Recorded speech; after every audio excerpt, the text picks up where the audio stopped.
जैसे शरीर के लिए सारे विटामिन जरूरी होते हैं, क्योंकि हर विटामिन हमारे शरीर में जाकर किसी ना किसी तरह से शरीर को मजबूत बनाती है और बाहर से चाहे कोई गंदगी हो या कोई इन्फेक्शन, उन सब से लड़ने में भी मदद करती है। ठीक वैसे ही साल की हर एकादशी किसी ना किसी रूप में हमारे जीवन को सुखी, समृद्ध एवं मंगलमय बनाती है और जाने अनजाने हुए पाप कर्मों की वजह से आ रही प्रॉब्लम्स, चाहे वो गरीबी के रूप में आ जाए या कष्ट कलेश के रूप में, उन सब से लड़कर हमें प्रोटेक्ट करके रखती है। 26 नवंबर दिन मंगलवार को उत्पन्ना एकादशी का शुभ दिन रहेगा। यह एकादशी कैसे हमारे और हमारे परिवार के जीवन को खुशियों से भर देगी, ये हम इस वीडियो में चर्चा करेंगे।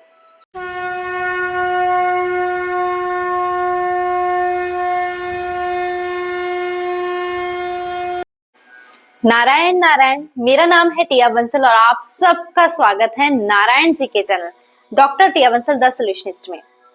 अगर अभी तक आपने चैनल सब्सक्राइब नहीं किया है तो कृपया चैनल को सब्सक्राइब करके वीडियोस को दूसरों से शेयर जरूर करें। आपका एक शेयर पता नहीं किसको भयंकर मुसीबतों से निकाल दे। उत्पन्ना एकादशी ठीक नारायण जी के योग निद्रा से उठने वाली एकादशी के बाद वाली एकादशी होती है। इस एकादशी की महिमा का गुणगान करते हुए हमारे शास्त्र बताते हैं कि यह एकादशी घर परिवार में धन धान्य भर देने वाली है। योग निद्रा से जागने के बाद सच्चिदानंद भगवान नारायण जी की पूजा अर्चना में लगे व्यक्ति पर माँ लक्ष्मी जी की पूर्ण कृपा बरसती है। और चाहे पुराने समय में लोग शक्ति को लेकर बहुत लालायित रहते थे और आज के समय में धन एवं पैसा शक्ति का ही प्रतीक है, तो लक्ष्मी माँ की पॉजिटिव ऊर्जा जीवन में ऐसी जबरदस्त शक्ति प्रदान करती है कि चाहे आप जीवन में धन से कमजोर हैं, चाहे मन से, चाहे शरीर से और चाहे रिश्तों से, हर तरह के अभाव को, हर तरह की कमी को यानी कमजोरी को दूर करने की सक्षमता रखती है। शक्ति का जिक्र इस संदर्भ में इतना ज्यादा इसलिए मिलता है क्योंकि उत्पन्ना एकादशी का संबंध ऐसी शक्ति से है जिसका बहुत कम लोगों को पता होता है। जब चराचर जगत के पालक भगवान श्री हरि अपनी योग निद्रा में लीन थे, तब मूर नाम का विशाल दैत्य सृष्टि की व्यवस्था को खराब करने की कोशिश करने लगा।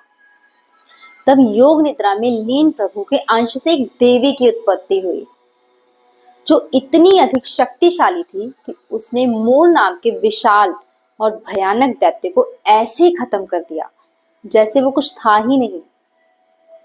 जब श्री हरि योग निद्रा से बाहर आए तो ठीक एकादशी वाले दिन उस देवी को खूब आशीर्वाद दिया और उसका नाम एकादशी रखा और उस देवी को पंचांग में अपनी सबसे प्रिय तिथि का स्थान दिया।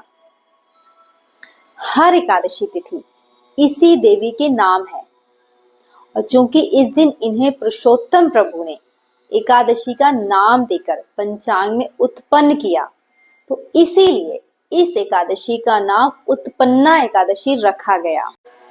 उत्पन्ना एकादशी पर श्री चरणों की भक्ति से हमारे कर्मों के जानकार ग्रह नक्षत्र भी चुपचाप जीवन में सुख, समृद्धि और खुशहाली को आने देते हैं। यानी अगर हमारे से जाने अनजाने हुई गलतियों की वजह से ग्रह नक्षत्र हमें जीवन में कठिनाइयां दे रहे होते हैं, तो उत्पन्ना एकादशी पर किए पुण्य कार्य उन ग्रह नक्षत्र को भी हम पर प्रसन्न होकर कठिनाइयां खत्म कर देते हैं। और इस साल यह एकादशी आ भी मंगलवार को रही है, जो दिन ही पूरे हफ्ते में सबसे अधिक शक्ति देने वाला दिन है। तो इस बार की यह उत्पन्ना एकादशी और भी शुभ होने वाली है। अगर आप एकादशी का व्रत करते हैं तब तो क्या ही कहने। अगर आप एकादशी का व्रत नहीं करते तो आप एक ऐसा कार्य कर सकते हैं जिससे एकादशी देवी, लक्ष्मी या तुलसी माँ और युगों युगों से अटल भगवान श्रीमन नारायण की कृपा प्राप्त हो सकती है। 26 नवंबर दिन मंगलवार को सुबह स्नान आदि से निवृत्त होकर सबसे पहले अगर घर में तुलसी जी विराजमान है तो घर में, नहीं तो मंदिर जाकर मंदिर में तुलसी जी पर थोड़ा सा, जस्ट थोड़ा सा गाय का दूध अर्पित करें। उसके बाद मंदिर में देसी घी का दीपक जलाकर बैठ जाएं और या तुलसी जी के सामने भी दीपक जलाकर बैठ सकते हैं। वहीं बैठकर विष्णु स्तुति का पाठ 5 या 11 बार करें। विष्णु स्तुति का पीडीएफ आपको आसानी से इंटरनेट पर मिल जाएगा। इसमें कुल 15-20 मिनट ही लगेंगे, परंतु विष्णु स्तुति का एक एक शब्द कई लाखों दिव्य मंत्रों की भांति होता है, जिसका प्रभाव अगर श्रद्धा भाव से परिपूर्ण होकर किया जाए तो सृष्टि की कोई ताकत सफल होने से रोक नहीं सकती। और ऊपर से उत्पन्ना एकादशी का दिन और तुलसी माँ के सामने बैठकर किया यह कार्य जीवन में दिव्यता की झड़ी लगा देगा। वैसे तो शास्त्रों में इस दिन प्रॉपर पूजा और व्रत धारण से कई तरह के यज्ञों के बराबर का फल बताया है, परंतु श्रद्धा एवं भोले भाव से किया यह विष्णु स्तुति का पाठ भी अनेकों प्रकार की विडंबनाओं को समाप्त कर देता है।